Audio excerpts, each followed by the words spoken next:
Script 2, the fun version, ... Accounting is all about numbers, right? No. But here's one that should get your attention. 420. Whoops. Sorry, this is designed for you, Scott. 420. Sorry, read that wrong. It's $349. That's how many dollars Gusto's People Advisory training usually costs.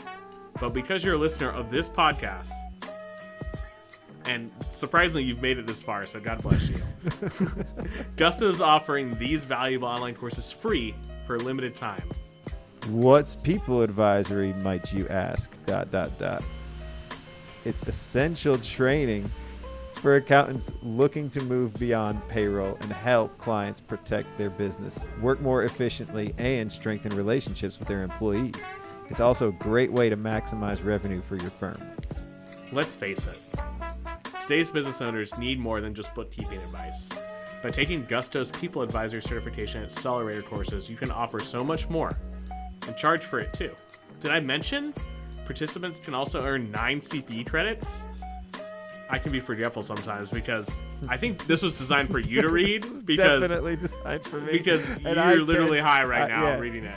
So and literally, to access your free People Advisory courses, head to gusto.com/training and use code SONS100 at checkout. That's gusto.com/training with SONS100 at checkout. Use the code.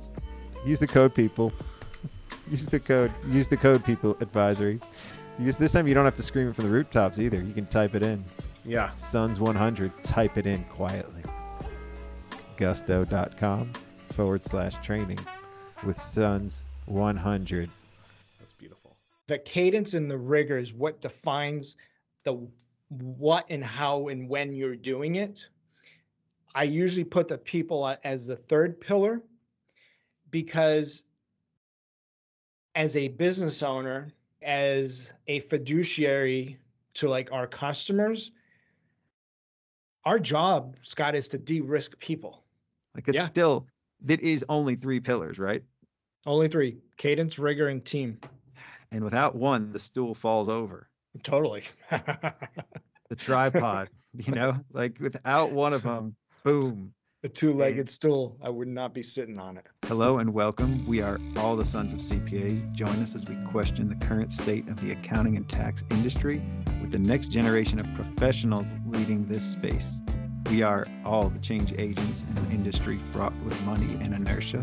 Let's begin the Sons of CPAs with your hosts today. Just me, Scott Scarano, nobody else. Done this before. Not that nervous. Let me introduce our guest. Boom. This is Dan Gertrudes. This is Dan Gertrudes of GrowthLab Financial, the CEO of GrowthLab Financial. In all intents and purposes, it's not a CPA firm. What do you call it? Yeah. So Scott, appreciate you having me on. And GrowthLab, we call ourselves a finance as a service firm. I love it. We're looking to like manage and execute, design the whole accounting and finance value stream within small, medium-sized businesses and venture-backed scaling startups. So Northeast is where you reside, correct? Yep, New England. Northeast. Smallest state in the Union. Is it smallest state? Yeah.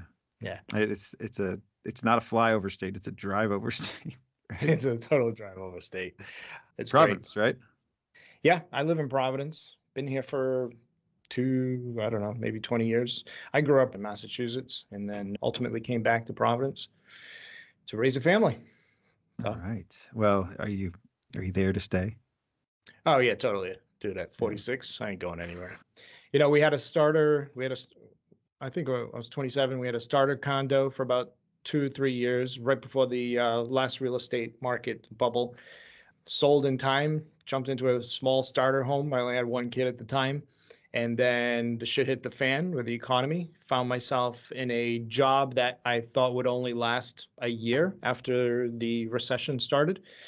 And ultimately lasted another 4 or 5 years bounced out of there, took my retention package, and found myself figuring out life at the age of 38, 39. One of the smartest guys I know, God bless his soul, he told me one day, he said, Dan, at your age, you better just like find a platform, figure it out, and go replicate it yourself. And that's what I ultimately ended up doing, and bought a bookkeeping business along the way because I figured I already had lost 10 years. I couldn't wait 10 years to build a bookkeeping business. And so ended up buying one. And today we have about 30 team members. It's been fun. All right. Well, that's today's episode. Boom. We're done. Dude, so 38 or 39, that's how old I am right now. And I feel like I am just kind of figuring shit out. You don't have 10 years of lost time.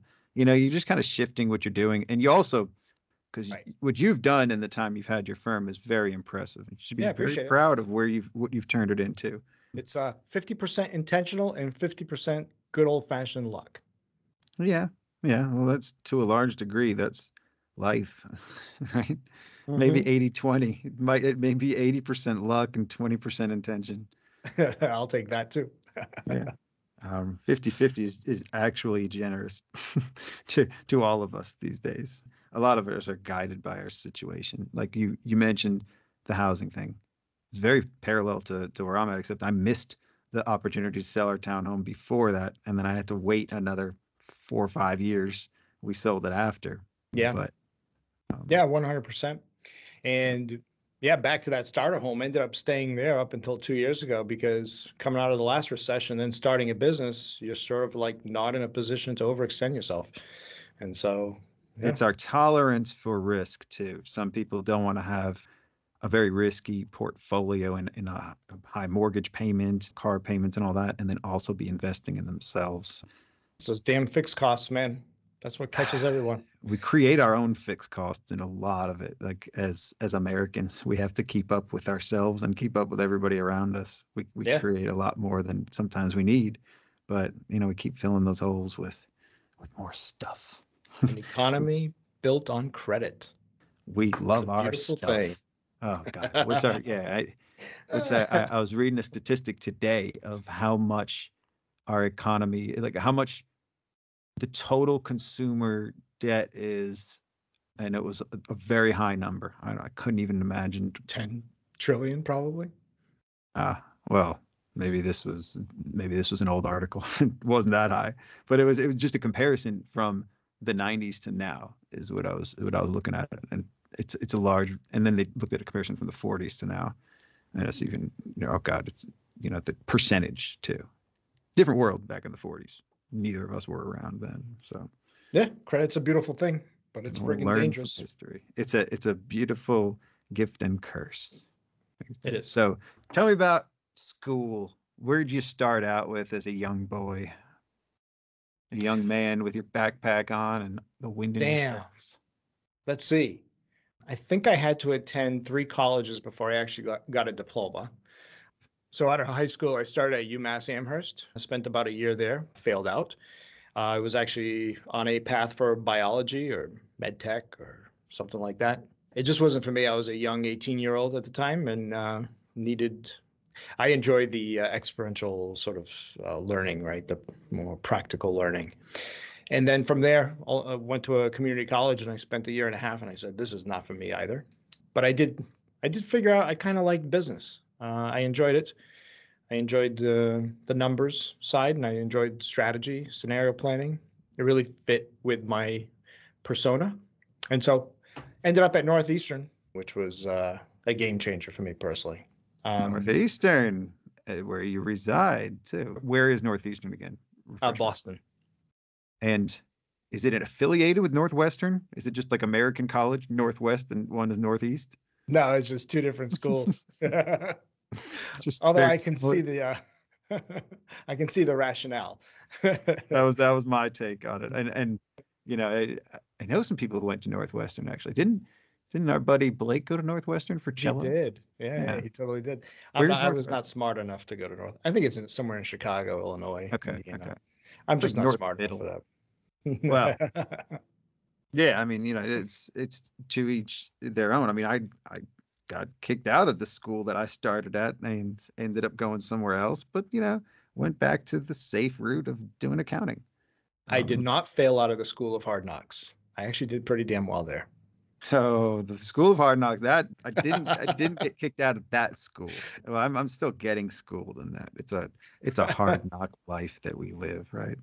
That's the moral of this story. But did you go back intentionally for finance? I went back to grad school, got my master's in finance, and landed at a large multinational company headquartered here in Rhode Island, and spent the next 10 years there.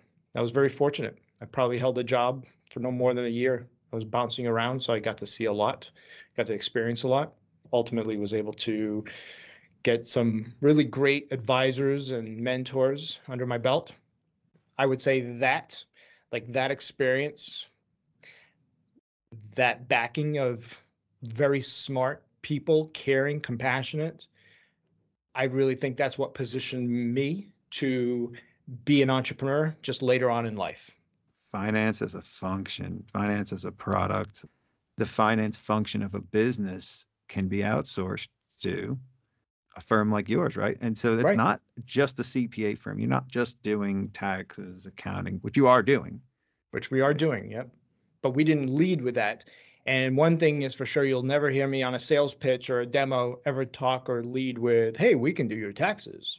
Like, that is not our goal. Our focus is to be that full service accounting and finance function for a business. As a matter of fact, a really smart person once told me, his name is Ian over at Karbon. He said, you know something, if I were in your shoes, I probably would never take another bookkeeping business customer unless they were an FP&A customer. And that to me resonated.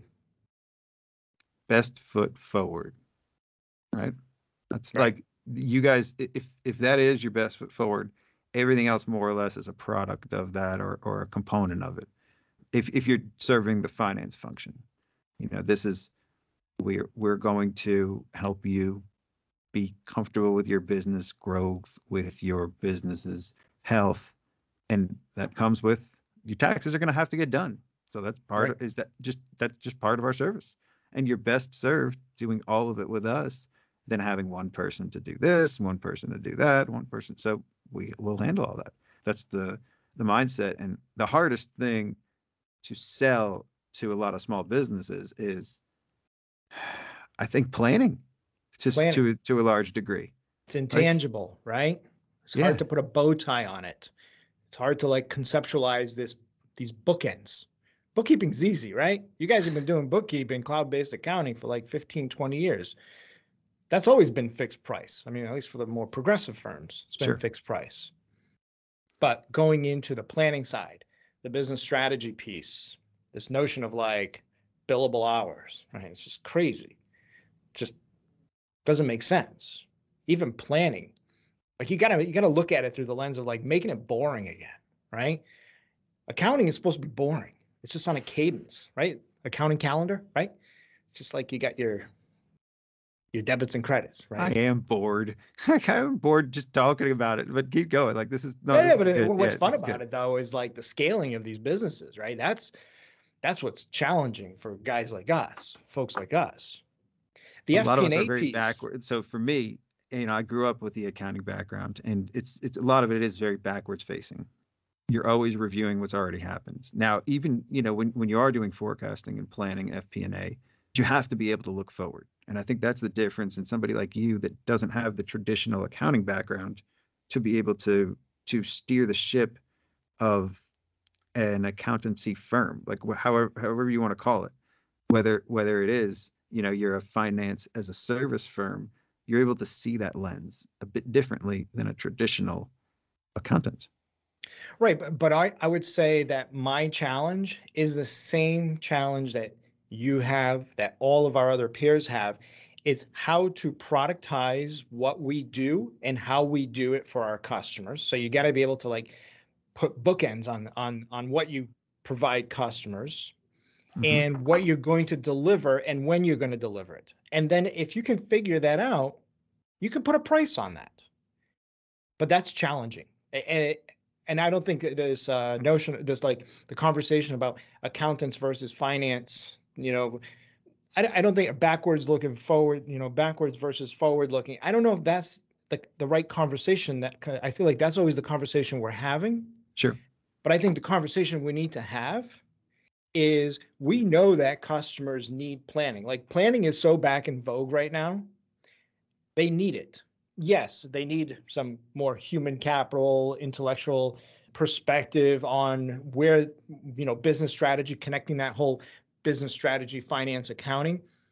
But I think if accountants, CPAs, accounting firms can figure out this FP&A function, just like we all did 20 years ago with the cloud accounting, we're just going to become more of that trusted advisor. Like everybody talks about being the trusted advisor, but you're not a trusted advisor if you're not on a cadence. Like if you're only talking to your customer once or twice a year, that's not a trusted advisor. So the cloud accounting people have figured this out. But how do we translate this backwards looking historical accounting? How do we help customers move the needle on business strategy? Well, you need the planning, right? The planning is that middle piece. Proactivity in planning is something that it's hard to nail that down. It's hard to create a bookend and an expectation for that unless it's framed with something that's more relatable. When some people think of planning, they immediately tie it to whatever their current understanding is of the market. And maybe it's tax planning, and that's where they hang their hat, right? Exactly. It's not the same thing, though. It's not the same thing. So what you need is a framework. And that's what we talk about a lot. It's like you need a framework. And then in that framework, you have processes, deliverables, you got people, you got technology, right? But you need a framework. And that framework needs to repeat every year. Why is it that accounting, bookkeeping can repeat 12 times a year? Accounting and bookkeeping can repeat 12 times a year, right? Every month. Running around in circles 12 times, right? Well, if you do that, if you do the same to business strategy and you have that annual cycle and then begin to pinpoint where in the calendar year you can start providing real planning, long-range planning, annual operating planning, employee comp structure, updating your plans, goal, like what is your 3-year goal, customer, right? If you can start laying that out on a calendar, and then creating your own little like processes for each of those functions, now you just press play and the thing just repeats itself every month, every year. And it's connected to accounting, right? And it's not loosely based. What you've just done is you've created a frame of reference for anybody to be able to say, this month, we're going to go over this. And we didn't go over this for the last 4 months or whatever the cadence is for these things that we're going to, and it's just a checklist for, let's say, the employee. That's right. The person that's working, the advisor. And the advisor can be a CPA that is used to being backwards facing or whatever we might want to call it, as long as they both have an expectation of what's going to come out of this meeting, the client and the team member. So 8 years ago, when I started, what we had were 30-somethings, CPAs, romping around. They knew they weren't a fit for the old mold. They knew that there was something else out there. What I found is because of their nature, the way they look at business, they were sometimes their own worst enemy. And then I came across guys like Michael Lee. I would say him and maybe 2 others were really one of the first people I met. Also not a CPA. Also not a CPA. Yeah. And also one of the first people I met that looked and felt a little bit more like us. And it's just like, okay, we're not this like stepchild thing that's in the accounting business. Like this is for real. And I set on this goal to be like, this industry is so broken. And what customers really need is they need this function. And this function can be everything from just bookkeeping to maybe controller. It can be all the way through tax. But what they really need is every piece of this. And they need it in such a way where they can consume it once a month or on a cadence that meets their needs. And to me, that was exciting. And so our challenge for guys like us is how do you scale this business? And one of the first things like that's out there, which was obvious to me, because I didn't cut my teeth in public accounting. I'm not a lawyer. So this whole notion of like billable hours is just crazy, right? Who the hell wants a bill? It's backwards way of thinking too. That you're putting the value on the time spent and not on the deliverable. So back then, the dream was, I just bought this thing. I got to make money on it. Hey, there are a ton of businesses out there and 1099ers and freelancers that do components of this.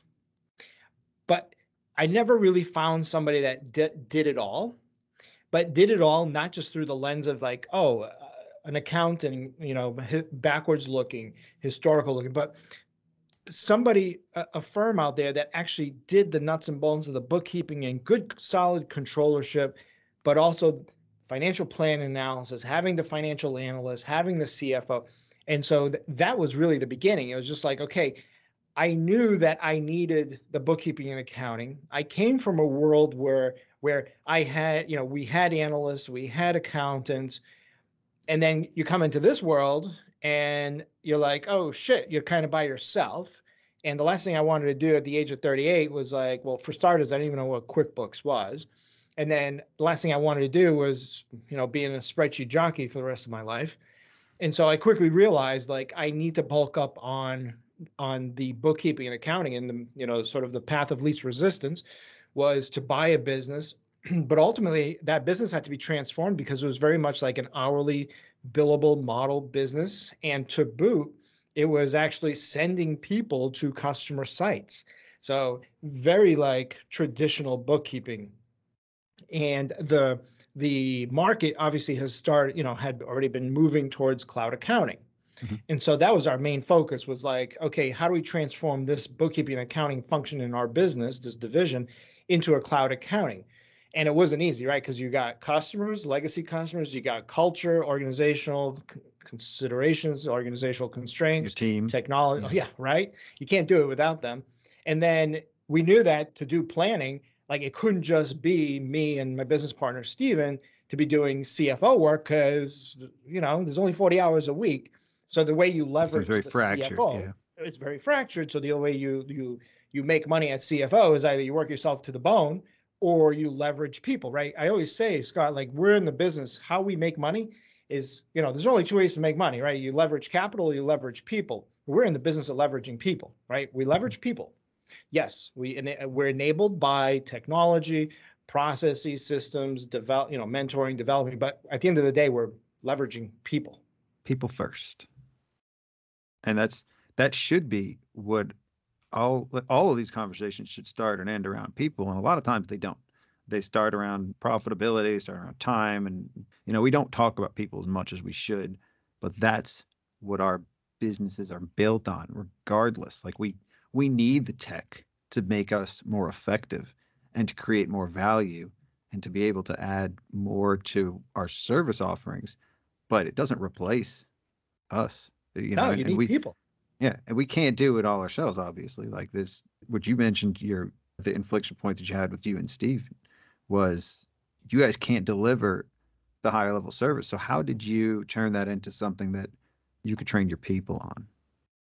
That's a great question. And that was the beginning of our FP&A function. So having come from large multinational companies, this FP&A thing, financial plan analysis department function, has always been prevalent in large companies, right? It's the FP&A function is the connective tissue between accounting and business strategy. And the way we were able to start leveraging is, one, we did bring on a company called Giraffe. So we did transition from more spreadsheet-centric models to something more robust, improved efficiencies, reduced rework, allowed for more deeper mentoring and training of our young analysts. Wait, what's rework? What do you mean by that? Well, one of the biggest issues with spreadsheets is rework, right? You go in, somebody copied and pasted a formula, hard coded a number, you send it to the customer finds the error, so the customer sends it back to you. It's called rework. Or maybe it doesn't even get to the customer, it just goes to the CFO, and you're like, oh shit, here we go again. You copied and pasted all these hard values, you need to go back, right? It always happens. Something happens with spreadsheets. And by the way, I love my Excel. Like I cannot let go of Excel, but I cannot scale a business on the back of Excel. It just can't happen.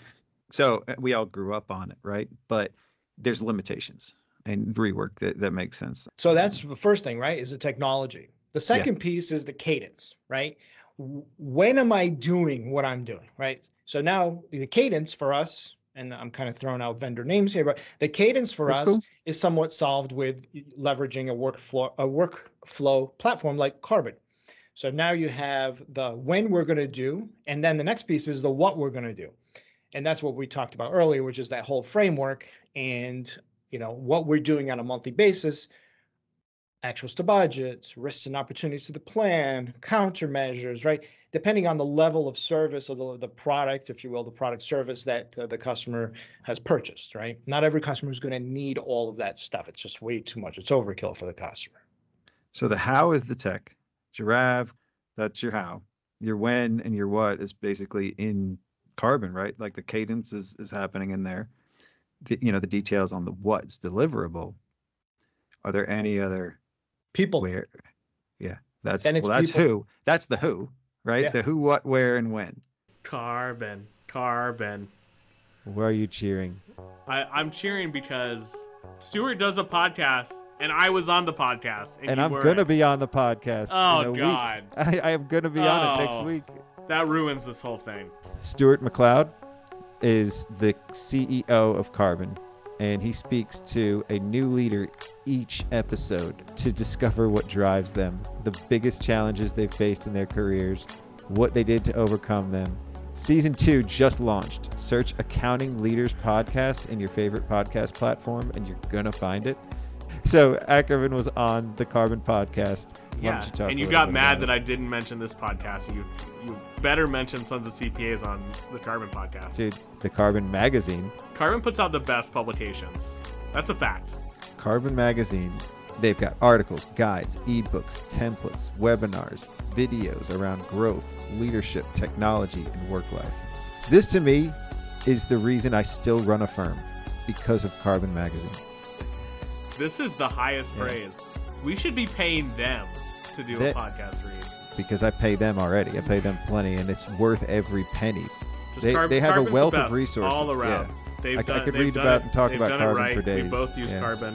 Karbon for days, Karbon for weeks, and Karbon for years, Karbon for life. Visit karbonhq.com. That's Q with a Q. No, it's K. Karbon with Karbon a K, with a K and HQ with a Q. Karbon. Imagine if Karbon was spelled with Q-U-A-R-B-O-N. It's Karbon with a K, not with a Q. Don't Q? go to Karbon with Oh, a Q. that I would feel be like you're going baller to if get they- arrested. If they spelled it Karbon with a Q. K-A-R-B-O-N-H. Karbon HQ.com. Thank you, everybody. That's beautiful. I know you do a lot of editing in this podcast, which is great because I know we're bouncing around. So We are bouncing around. I don't think I'm going to be able to finesse the edits on this. This is going to be flowing the way that it is. But yeah, so but one thing, Scott, that has probably kept me real in the last 8 years was knowing that they leave on Friday afternoon and they may not come back Monday morning. Like if there's anything that really just keeps you real to this type of business, a service-based business, is they leave Friday afternoon and you just don't know if they're going to come back Monday. That keeps it real. there's another layer of that. Like when are they picking up and then closing out for the day, and are they ever going to log back in? Like it's not even And on a 3 Friday thing. o'clock. It's a risk every day. Well, I don't know that's just in this example, but And 2 martini lunches. yeah, middle of the day, they just, and you don't know if they're even, if they're drinking while they're at home too. Like it's a terrible example, but these are things that could be happening. That's just a little bit, I feel a little out of touch. Like that I'm recently a fully remote firm. I had an office like you guys do. Right now, we just have one location, and even like a day like today, outside of me and Steven, there's only 4 other people here. So it's a small fraction of the size of the of our. You're truly hybrid though, and that's We are truly hybrid, and we are to go back to so that has grounded you, right? Like grounded you in a sense that you know that the people are that important to everything that we're doing, but that they have to be you have to be able to replicate what they're doing across functions, like and cross the team. Yep. So how are you addressing that, or what did you do to address that fear? Yeah. So yes, you have to replicate. And I would add one more thing. There needs to be continuity between each of the value streams, right? Each of the departments, each of the processes. The So, flywheels. right. So you need to replicate. So the bookkeeping, the accounting, the FP&A, they need to replicate themselves, right? But at the same time, there needs to be a flow of information that goes from left to right. How do you do that? I would say for starters, so I usually put people third because the cadence and the rigor is what defines the what and how and when you're doing it.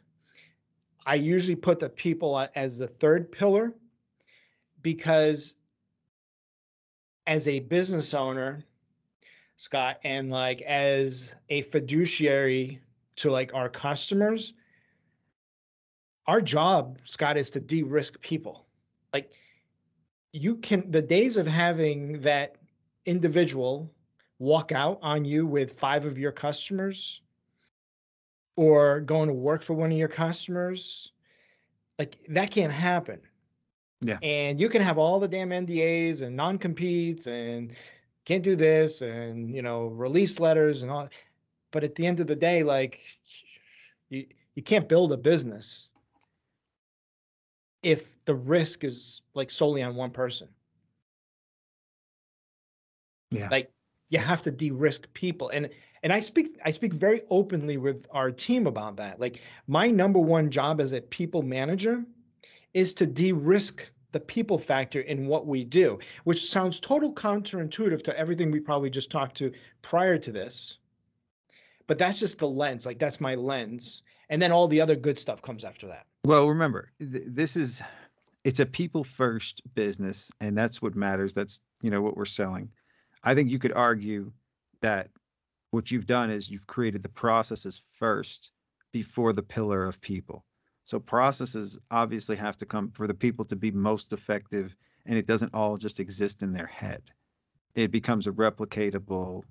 So going back to that replicating, but also what they're doing is special, but it's not that special that it has to be done by them. So if they leave, they're tied to your company, not to their advisor. Exactly. So everything they do is about, it's about the relationship, the full relationship with GrowthLab. And when they say, who's your accountant? Oh, it's this person's name. No, it's GrowthLab. It's the company. And then all those people that they work with are very important, and those relationships are very important, and they're highly valued, but it doesn't become the be all end all of everything that they're doing. And it's not one person horizontally trying to catch everything, is it? Or do you have multiple people in the process? There are always multiple people, and the value comes from the system, not the singular components of the system.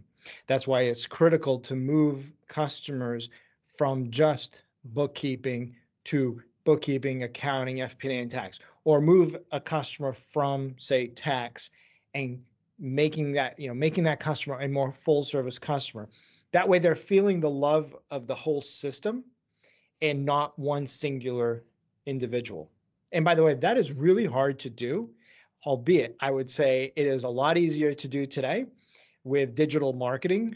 If you have a strong RevOps function where the relationship from day one is not about that like one senior partner manager or that executive director, right? The relationship starts and ends with the company.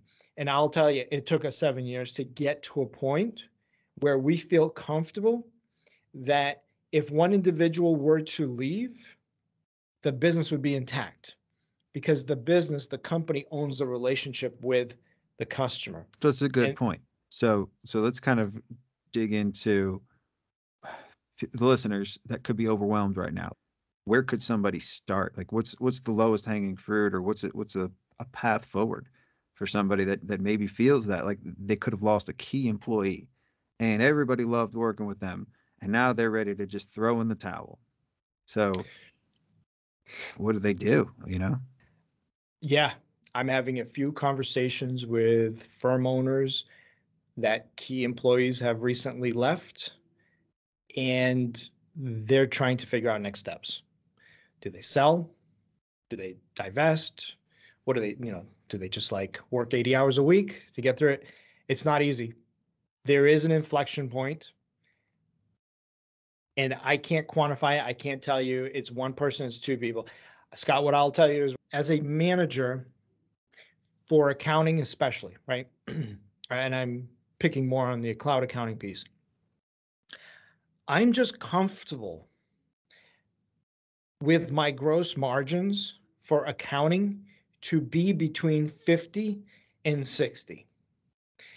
Now you're like, well, you should be at 66, world-class gross margins for sure. Yeah, okay, but shit, at 66, I lose one person, I'm up shit's creek. Like, Who said your margin should be 50 or 60? Like that's a very healthy margin.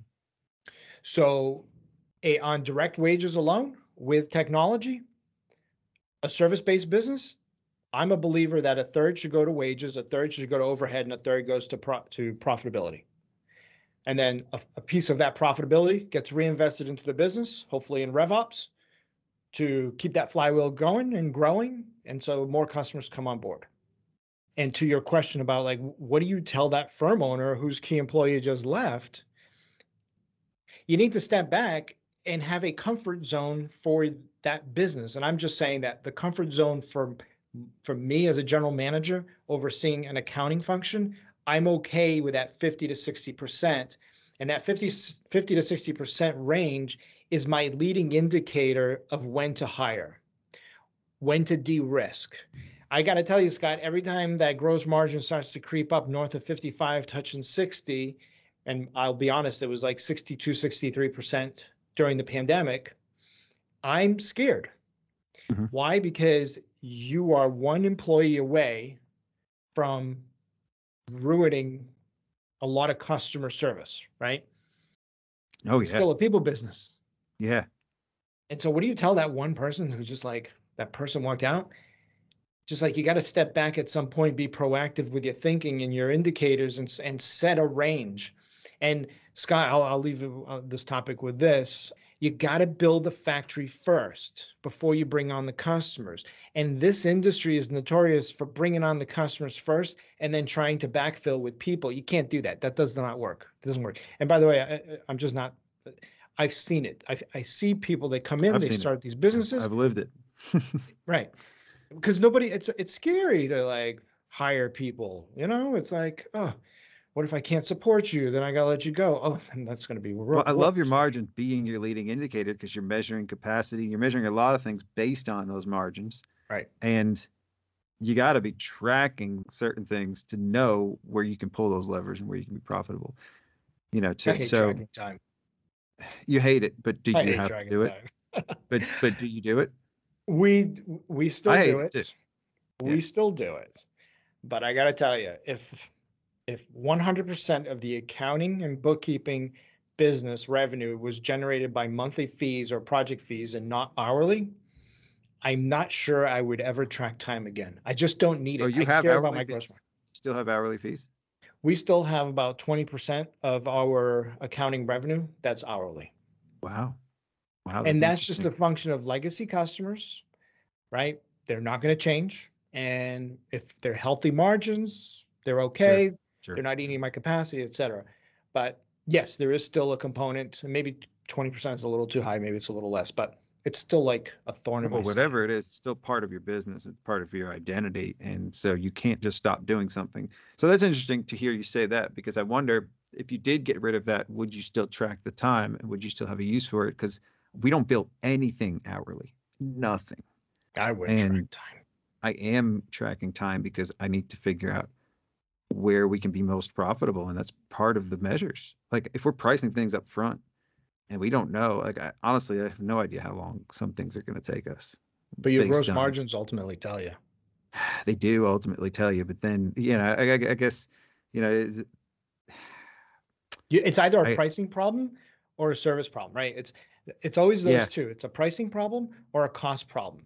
It's just what percentage of the magnitude is contributed by lower pricing or too much over processing, or you're just paying people too much. Well, but that's not the case nowadays. It's like that you're not going to mess with, especially during the Great Resignation right now, right? So you're either over processing or you're not getting paid enough. Those are the only two like variables that can drive gross margin ultimately, like the second, third derivative, right? If you really think beyond the P&L. Your prices should reflect what they're getting paid to.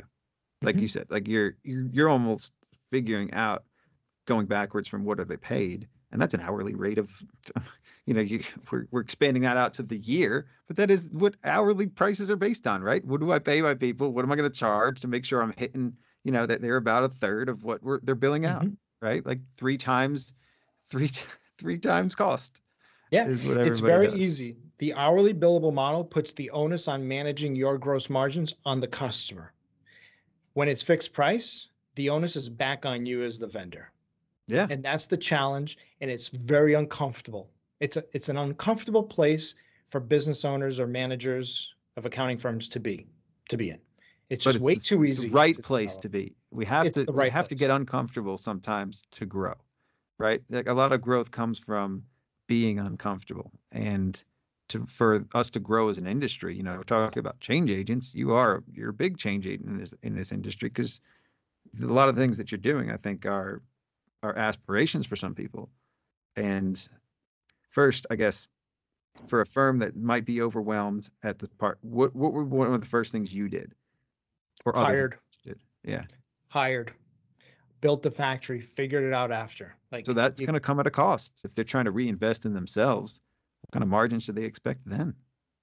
So it's a combination of building the factory is one thing, to go out and hire people and then ultimately like backfill it with customer work. But you got to be comfortable that your revenue operations team function can actually feed the beast. Yeah. Right. So there is a balance, right? It's not just, oh, I'll go build a factory and the customers are going to come. Like, that's not really my attitude.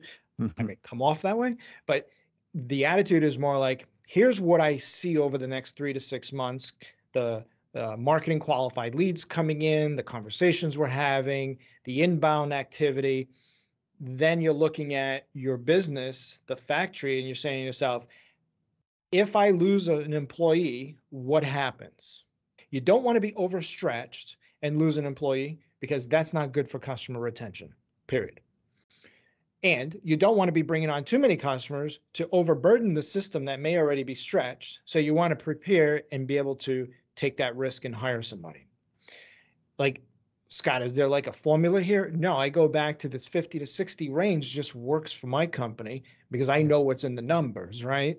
And I know, for example, that if I take on, say, 300,000 in new business, my gross margins are going to go up by 5-7 points. Well, that's not good. So I got to not pull back on the revenue. So, I always say yes to revenue, but I got to get ahead of the curve before I'm behind the 8 ball. Do you always say yes to revenue? Yeah, I'm kind of a sales guy at heart. Sure. My first job was sales, and my VP of sales was always like, we don't say no to revenue. So I do say that a lot around here. But as time goes on, Scott, I'm actually more inclined to say no to engagement agreement language, legalese changes. I do push back a little bit more. I'm okay walking away from certain deals, especially if I got to pay my lawyer $800 an hour for a $1,000 a month accounting customer that I don't see expanding. It's not worth it to me. Sure. Yeah. So some firm owners too, may not be that aggressive in their sales and their growth aspirations, and they might be happy where things are at, but they could be better, and there's things that they can do better. And I think that's part of the key takeaways too, is to figure out, what parts of the firm you want to change, and then tackle that head first. Yeah, and I agree. That's too is it's going to take a lot of focus, and If I can if I can be transparent and vulnerable, if there's one place where we need exponential improvement, it is the continuity of information between the service points. And everything as simple as, and I know the answer is like, well, you can just do that in Karbon. Well, yeah, you can, but that doesn't always happen. It's this continuity of information, both internal and external information. For example, I have a full service customer where I'm doing everything from the nuts and bolts all the way to business strategy, CFO. That customer sends me, say, a cap table or a login for Carta. They're out there, they've raised $2.5 million, but that information needs to get to the bookkeeper and definitely needs to get to the controller for all of the entries and like work papers and stuff. What happens in our firm sometimes, that piece of information that may have come from the right side, we usually don't talk about it like a top down, it's more left to right, comes in from the right side of the value stream, say the CFO or an analyst. It never makes it to this individual, and then when it comes month end, Right hand is the not talking to individual the is like, left. right, but it's too easy because it's not a right hand and left hand. Sure, There's I a know. million things that are happening there, but that is one place where we've improved, but we need exponential improvement. And I'm happy to be vulnerable with this because in exchange, we're trying to keep our customers' prices down. So we're not trying to charge $5,000-$10,000 a month for CFO, this and that, right? We're trying to keep it at a level where we can make money and we can penetrate that market, but that flow of information. And by the way, it's both from right to left and left to right. Okay. Month end closes. I like it. I still like saying the right hand's not talking to the left if you're not effectively doing that because the right is not flowing to the left. I know it's not as simple as that, but I still like that, using that as part of the analogy. So the firm now, what's one of your big goals, I guess? What's the next step, or what's the one that's still a little bit out of reach that you're working toward? I would say our 5-year goal, one of our 5-year goals outside of typical revenue increase, is to be a safe haven for those firm practice owners that are looking to sell, being a safe haven buyer for sellers. I believe that in the coming years, there is going to be, and this is not just my crystal ball. I mean, it's in the right accounting today. I'm on. I know where you're going. I know you're going with it, but let's hear it. Succession planning, right? Between succession planning and firm owners, like there is a void of young talent. And so I would say one of our number one external goals is to be a safe haven acquirer for practice sellers. And I would say the second one is grow my shareholder base from 3 to 6. We're not waiting for people to turn 35, 45 to be quote unquote partners. We don't even use the word partners here. We're looking to build a bench because at 46, I need a way out. And I would like to believe that my exit from this is by transferring the company to folks that are going to be here for another 30 years. Like that is my altruistic sort of, if there's one thing I could do is build a business that can be here for a while.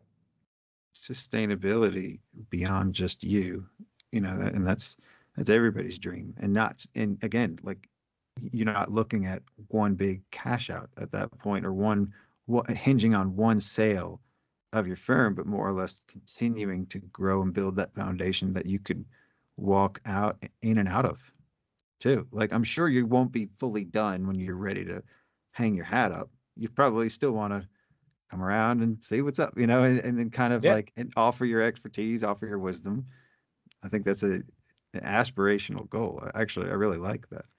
Like all of it, like the safe, like, because, we can get into a lot more detail, like the jump from boomers to millennials is going to be like the Gen X left a pretty big gap, like and you're in Gen X. Like there's not a lot like you. There's a new generation of accountants, of people this millennial generation, I think you have it figured out. You figured out kind of what their needs and their wants are too. And to be able to have a value add and offering just for employees. I mean, most of your employees are they millennials? Or are We they have a pretty across the good board? distribution across the Yeah. board. Yeah. Yeah. But I would say like 20% are under the age of 30, maybe 25%. Yeah, Okay. definitely Okay. 25% under the age of 30. I should know those numbers. But yeah, Well, no, we found a way to it's about purpose, right? They need to be able to see like what they're doing today and how that impacts where we're going as a company, and more importantly, how does it impact the customer, right? You're not just getting parachuted in to do an audit for 48 hours and then falling out, right? You're in there, you're in the trenches, like It's not you're just for a building a paycheck. relationship. It's for the purpose and the perception, so and I don't think it's just millennials. I think it's a mindset that this great resignation has taken on.